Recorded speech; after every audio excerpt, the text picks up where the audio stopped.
I covered this story a week or so ago, but it's back in the news again as the scale of the problems caused by thousands of burnt EVs in the aftermath of the LA fires is hitting home. When a combustion car is caught in a fire, the fuel, being flammable obviously, will burn easily and quickly, and once that fuel is gone, there isn't much left to be concerned about. While plastics can give off unpleasant fumes, there isn't anything left lurking in a burnt-out car that needs particular caution. This is very much not the case with EVs because, depending on the intensity of the fire, the condition of the battery afterwards may be impossible to judge. If the battery is fully burned out, then at least it minimises the risk of reignition. But a partially burnt EV battery may, on being moved or handled, spontaneously reignite due to damaged but intact cells shorting out and causing further fire. And any lithium-ion battery fire releases a cocktail of some of the most toxic gases on the planet, meaning wherever there may be an EV, those dealing with the cleanup will need breathing apparatus, just adding to the already monumental task of cleaning up and rebuilding that city. Welcome back to MGUY, British engineer and lawyer, now Sydney-based YouTuber. Be sure to follow me on the usual socials for more content, links in the description, and if you haven't already, just click that subscribe button down below so you don't miss out on any future videos. And if you'd like to make a small contribution to this channel, why not buy me a coffee? Click the link in the description or scan the QR code on screen.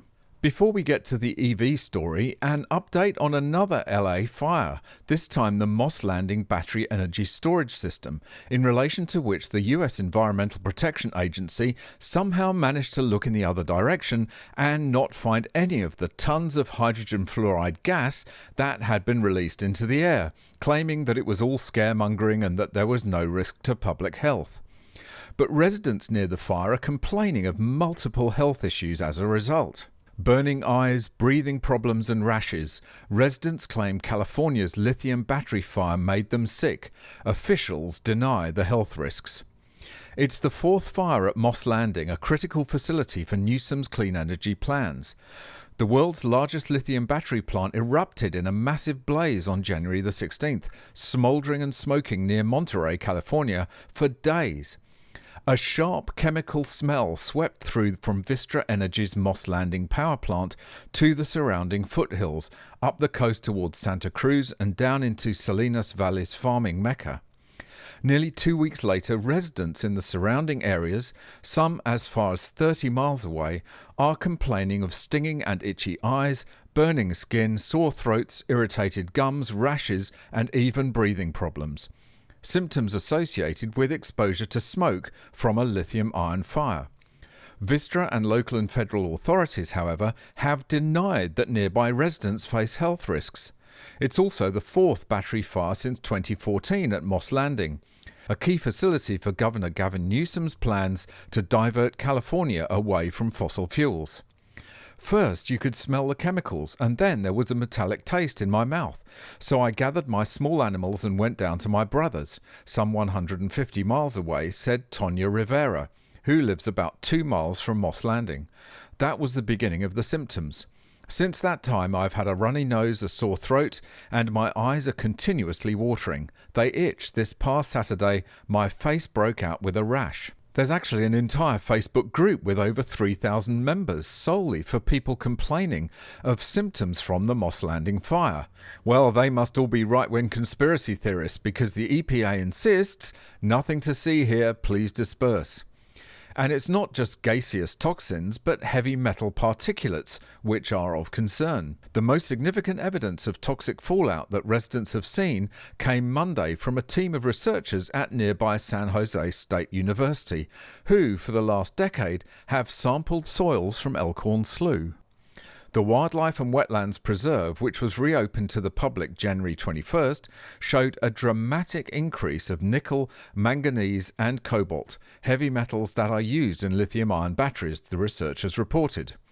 These nanoparticles are used in cathode materials for lithium-ion batteries, clearly connecting the occurrence of the heavy metals to airborne cathode material from the Vistra battery fire, the university said in a press release about the study.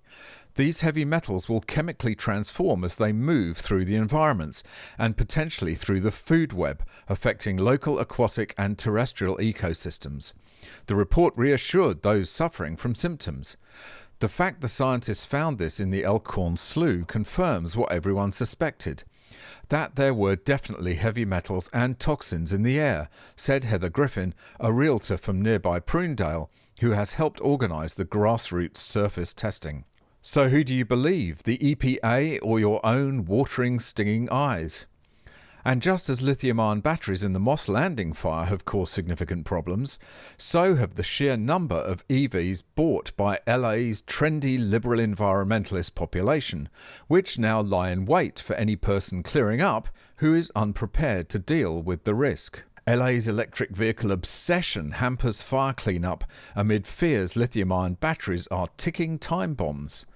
The extremely dangerous lithium-ion batteries used to power electric vehicles are hindering California's wildfire cleanup efforts. As federal agencies enter phase 1 of clearing out the debris piled throughout Los Angeles, the Environmental Protection Agency, EPA, is tasked with removing hazardous materials.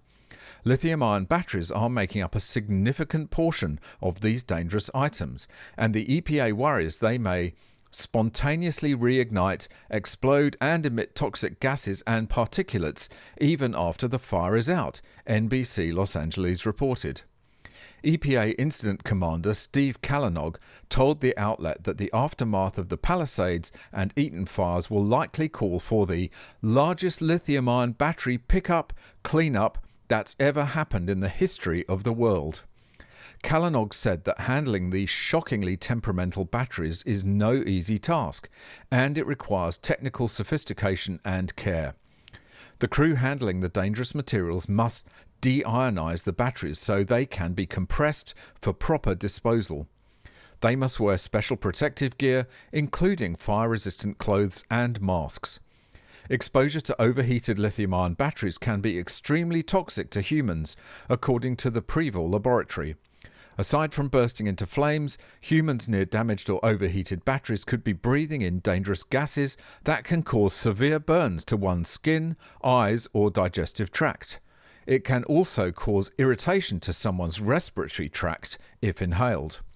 We don't know the long-term effects of all this exposure, and we haven't seen this on this large of a scale and this many electric vehicles, Los Angeles City Fire Captain Adam Van Gerpen told NBC. This is an unprecedented amount of electric vehicles with lithium-ion batteries in there.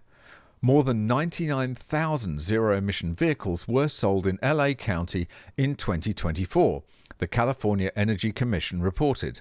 California has the most EVs out of all the states.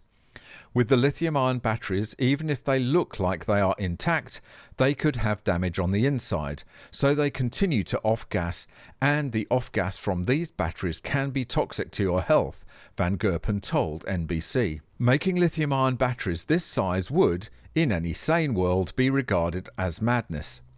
While they're great for smartphones, watches and laptops, as soon as they get beyond a certain critical size, they become a significant fire risk.